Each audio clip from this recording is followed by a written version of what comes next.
రంగస్థల ప్రోత్సాహకులైన ప్రజలకు శిరసాభివందనం. ఈనాటి మన జీవనాటక కార్యక్రమానికి ఈనాడు అతిథిగా విచ్చేసినటువంటి వాళ్ళు ప్రసిద్ధ రంగస్థల నటులు, కవి, రచయిత శ్రీ కొట్టే వెంకటాచార్యులు గారు. వెంకటాచార్యులు గారు నమస్కారం అండి. నమస్కారం. మా జీవనాటకం కార్యక్రమంలో పాల్గొనడం మీరు మా అందరికీ చాలా ఆనందదాయకమైనటువంటి విషయం. మీ వెనక ఉన్నటువంటి కుటుంబ నేపథ్యం ఏంటి? ఈ రంగస్థల కార్యకలాపాల మీద మీకు చిన్ననాడు మిమ్మల్ని ప్రోత్సహించినటువంటి అంశాలు ఏమిటి? మాది ఒక మారుమూల కుగ్రామం. వ్యవసాయ కుటుంబంలో పుట్టాను. ఓకే. అయితే వ్యవసాయం అంటే సాహిత్య వ్యవసాయం కూడా ఉన్నది అందులో. మా ముత్తాతలు మా తాతలు కూడా కాస్త తెలుగు సాహిత్యమే అభిలాష కొద్దీ గ్రంథాలు రాసిన వారు ఉన్నారు. భారత భాగవతాలు ఆమూలగ్రంగా చదువుకొని విశ్లేషించగలిగిన శక్తి కలిగిన వారు ఉన్నారు. Very good. ఉదాహరణకు మా నాన్నగారు ఉన్నారు. 3వ క్లాస్ చదివానని అందరికి చెప్పేవారు. దాదాపు 2 ఏళ్ల క్రితం పోయారు. ఆయన భారత భాగవతాలు కంఠగతంగా కొన్ని పర్వాలు విశ్లేషించి నాకు కూడా చెప్పగలిగినటువంటి స్థాయి ఉండేది. ఆ రోజుల్లో వాళ్ళు అభిరుచి మేరకు చదువుకున్నారు. వ్యవసాయము, వ్యాపారము ఈ రెండిట్లోనూ మా కుటుంబం ప్రసిద్ధి వహించింది. ఆ మారుమూల గ్రామం అయిన ముఖ్యంగా ప్రకాశం జిల్లా లింగసముద్రం మండలంలో జంగంరెడ్డిపాలెం అని ఒక కుగ్రామం అండి. అక్కడ ఈ నాటకాల మీద అభిరుచి కలగడానికి కారణం లేకపోలేదు. మాది దాదాపు 200 జనాభా ఉన్నటువంటి గ్రామమైన ఇప్పటికీ రంగు పూసుకొని వాళ్ళు చాలా అరుదుగా ఉంటారు.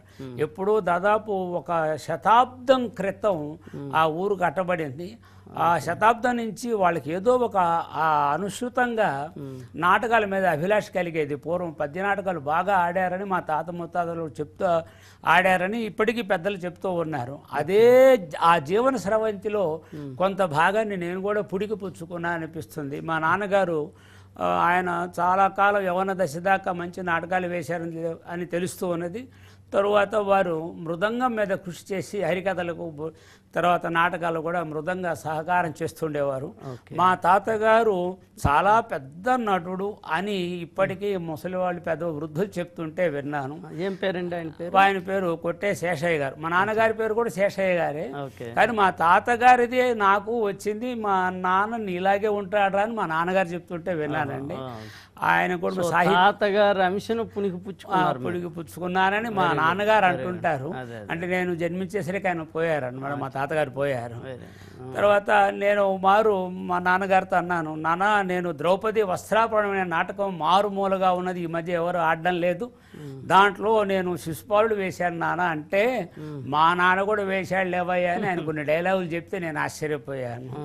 అలాగే ప్రసన్న యాదవ్ చిలకమర్తి వారిది నేను తీసి నాటకం వేశాను నాన్న, నరకాసుడు వేశాను అంటే మా నాన్న కూడా వేశాడు లేవయ్యా అని 4 పద్యాలు చదివారు.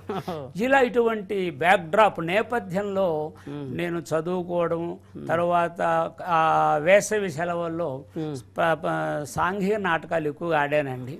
నాకు పద్య నాటకం మీద మంచి అభిలాష కలిగించిన వారు మా పినతండ్రి కొట్టే ఓబుళయ్య నాయుడు గారు. చాలా అద్భుతమైన నటుడు. ఆ రోజుల్లో నాకు ప్రేరణ, స్ఫూర్తి, గురువు అన్నీ కూడా మా బాబాయ్ పినతండ్రి కొట్టే ఓబుళయ్య నాయుడు గారు. ఆయన ఆ రోజుల్లోనే ఏలపాటి రఘురామయ్య గారు, ఏవి సుబ్బారావు గారు, బండారు రామారావు గారు వారి సరసన చాలా మంచి పాత్రల్లో మంచి నాటకాలు వేశారు. దుర్యోధనుడుగా, భీముడుగా నేను 2 చూశాను. అదే నేను కొంత ఆయనను అనుసరించి దాన్ని నేను ఆత్మీకరణం చేసుకున్నానని నేను అప్పుడప్పుడు అనుకుంటూ ఉంటాను. పద్యం పాడినా సరే ఆ డైలాగ్ చెప్పినా కూడా అర్థం కాకుండా ఉండదన్నమాట. అది ఆయన గొప్పగా సాధించారు. మహానటులు సరసన వేసినా కూడా ఆయన మంచి నటుడని పేరు తెచ్చుకున్నారు. చాలా నాటకాల వారి చూశాను. చిన్నప్పుడు ఆయన ఇది ఈ రాగం రా, ఈ పద్యం ఇదిరా అని చెప్తూ నా చేత పాడిస్తూ ఉండేవారు. నేను ఎంతవరకు ఎదిగానంటే, నేను దుర్యోధనుడు పాండవోద్యోగంలో శ్రీకృష్ణ రాయబారం అంట, నేను దుర్యోధనుడు ఎదిగేసరికి నాయన నేను దుర్యోధను వెయ్యలే, ధృతరాష్ట్రుడు వేస్తారు, నీదే బాగుంది అని ఆయనతోటి కూడా ఒక 4-5 నాటకాలు నేను దుర్యోధనుడు, వారు ధృతరాష్ట్రుడు వేశారు. ఆ విధంగా ఆయన యొక్క అభిమానం, ఆయన యొక్క చలవలని నేను ఇంత వాడినయ్యాని అనిపించిందండి. ఇప్పటికి నాకు బాగా గుర్తు, ఆయన పేజీల కొద్ది డైలాగ్ కూడా స్పష్టంగా క్లారిటీ వచ్చేలాగా, స్పష్టత వచ్చేలాగా, కనిపించేలాగా ఆయన డైలాగు అనిపించేవారు అనేవారు మా చిన్న పినతండ్రి. మీ పినతండ్రి మీరు చేసినటువంటి సన్నివేశాన్ని ఏమైనా గుర్తు తెచ్చుకొని చెప్పగలరా? చాలా. నేను దుర్యోధనుడు పాండవోద్యోగం వేస్తే వారు ధృతరాష్ట్రుడు, నేను చింతామణిలో బిళ్ళమంగళుడు వేస్తే ఆయన దామోదరుడు వేసి ఆయన ఆనందపడ్డాడు, అరే నీతోటి వేస్తున్నాను రా అని. ఆనందపడ, కాదయ్యా నీ దయ వల్ల ఏ మాత్రం నేర్చుకున్నాను, నేను ఇప్పుడు చాలా టీవీ మాధ్యమాలు అన్నింటిలో వేస్తున్నాను, అదంతా నీ చలువే అని అనేవాడిని అండి. ఇలా ఆయన నేర్పారు పద్యం. కానీ మా గ్రామంలో నేను ఎప్పుడు దాదాపు 25 సంవత్సరాలు ఉన్నా నేను ఎప్పుడు పద్య నాటకం వెళ్ళలేదు. సోషల్స్ బాగా ఆడానండి. అప్పుడు సోషల్స్లో నాకు మూమెంట్ ఎలా తీసుకోవాలి, డైలాగ్ ఎలా చెప్పాలి, స్పష్టత అనేటువంటిది ఎలా ఉండాలి డైలాగులు అనేది నేర్చుకున్నానండి మా గ్రామంలో. ఇక్కడికి హైదరాబాద్కు 1977లో వచ్చిన తర్వాత తెలుగు అధ్యాపకుడుగా శ్రీ రామభద్రరాజు జూనియర్ కళాశాలలో చేరానండి 77లో. అప్పుడు నాకు గొప్ప అవకాశం ఏంటంటే ప్రతిరోజు డ్రామా వేసినట్టుగా రోజుకు 4 క్లాసులు ఉండేవి, 100 మంది విద్యార్థులు ఉండేవారు. వాళ్ళ దగ్గర కొంచెం డ్రమటైజ్ చేసి ఆ పోయిటరీ, ప్రోజ్ అన్ని చెప్తుండేవాడు. అక్కడే నేను బాగా స్టూడెంట్స్ని ఆకర్షించుకొని ఇప్పటికీ నాకు మంచి పేరు ఉన్నది. ఇప్పటికీ నా స్టూడెంట్స్ బయట కనపడ్డా కూడా చాలా అభిమానంగా ఉంటారు. ఆ గతించిన రోజులను కూడా గుర్తుకు తెచ్చుకొని మీ పాఠం బాగా అర్థమయ్యేది అంటారు. అది కేవలము నాటకానికి నాకు అది బాగా ఉపయోగపడింది. హైదరాబాద్లో వచ్చిన తర్వాత దాదాపు 5 సంవత్సరాలు ఎక్కడ నాటకాలు వేయలేదండి. ఎందుకంటే కెరియర్ బాగా డెవలప్ చేసుకోవాలని, ఉద్యోగ ధర్మాన్ని బాగా నిర్వహించాలని 5 సంవత్సరాలు ఊరకనే ఉన్నాను. అలవోకగా సిఎస్ఆర్ కళామందిరం అప్పటి కార్యదర్శి శ్రీ అయ్యదేవర పురుషోత్తమరావు గారని ఉన్నారండి. వారికి బాసటగా వేమూరి సీతారామశాస్త్రి గారని నటకేసరి బిరుదు గలవారు. ఆయన తెనాలిలో వాస్తవ్యులు, ఇక్కడ హైదరాబాద్ చివరి అంటే దాదాపు 50 ఏళ్ల తర్వాత వచ్చారు ఇక్కడికి. ఆయన విస్తృతంగా ఆంధ్రదేశం అంతా కూడా తిరిగి దుర్యోధనుడు, గయుడు ఇటువంటి అద్భుతమైన పాత్రలు వేసినటువంటి వారు. చాలామంది ఆర్టిస్టుల్ని పైకి తెచ్చిన వారు. ఏవి సుబ్బారావు గారు కూడా చాలా పైకి రావడానికి ఏనా కారకులని చెప్తూ ఉంటారు. అటువంటి వేమూరి సీతారామశాస్త్రి గారు ఆయన చూస్తేనే రారాజులాగా ఉండేవాడు. ఆ చూపు, ఆ భాష అలాగే ఉండే నిజ జీవితంలో కూడా.